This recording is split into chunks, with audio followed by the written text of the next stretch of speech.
Oh, kinsay gaingon nga sa graduation ra na iniktay hasta sa motor na iniktay. Naya gibutang iniktay sa gina kay giguyod ni paingon diri. Okay. Dili ta magbas-bas ha, comment og nindot. First time man ako ning ka-vlog. No. May problema ning motora karon kay napalong daw kalit. Mo gini suki kita ni mga motora kini mga Audi. Ini mga karaang motor suki gid.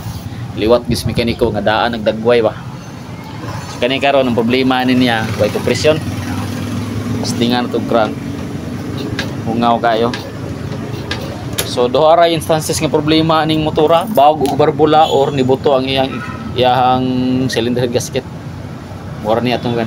So trabaho na to ani, abriho na to diretso. Ko dako possibility kay ngani nga motor once nga maribor dagko nagpiston ang iyang cylinder head gasket mo bigay sa kara mostly.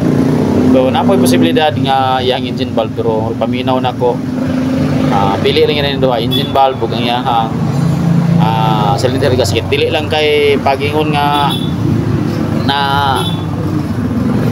nag-loss compression ng motor sa gara nga atong pasanginlan is barbula. So sa ngani nga motor basta ang gasket niya asbestos type posible nga nibuto pod ang iyang cylinder gasket wala siyang nag-loss compression. So ato ning abrihon karon para mahibaw-an nato og sakto ba natong tagna-tagna. So dito na tayo magkalaman kung tama ba yung hinala natin na cylinder head gasket talaga yung sira.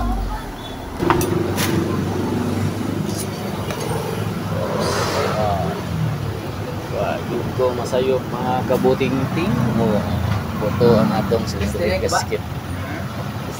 So muna siya na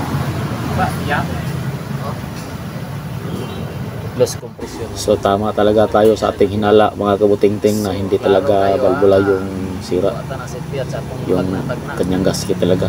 Kasi kapag ganitong type na asbestos na type gasket sa ganitong mga motor madali itong pumuputok kapag medyo na reborn na yung ating makina, medyo malaki na yung ating piston, kaya yan nagkagaganyan. Yan po ang dahilan.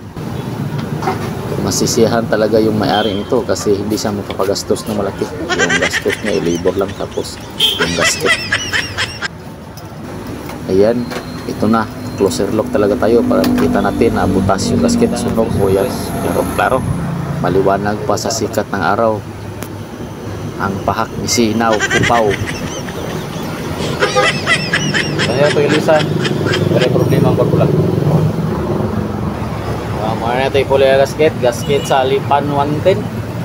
Ang kapareha di aning Audi nga 100. Lipan 110 di ang cylinder head gasket no. So walay bas-bas ha. Comment lang sakto.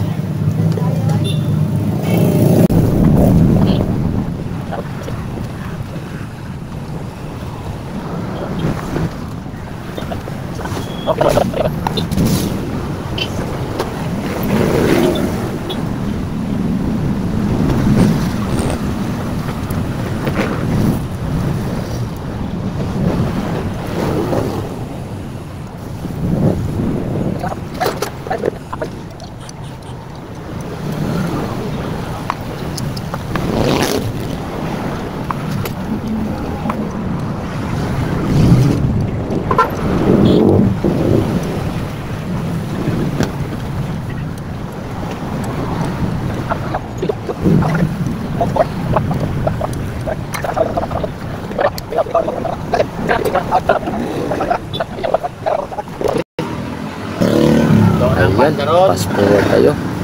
Try na natin pandarin ng ating makina para makauwi ng may-ari para magamit na ito kasi ito yung service nila sa kanilang construction. Pandaron.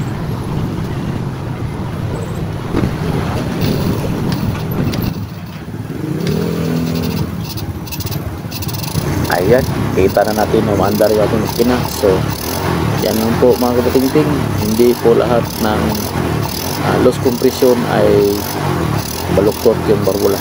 Dito sa kasong ito, yung cylinder gasket po ang pumutok kasi asbestos type. Yan lang po, paki-like, follow, share at subscribe naman po kung nagugustuhan nyo ating video at maraming salamat po at God bless sa inyong lahat. So yung anak lang di ay sakit na yung mga motora.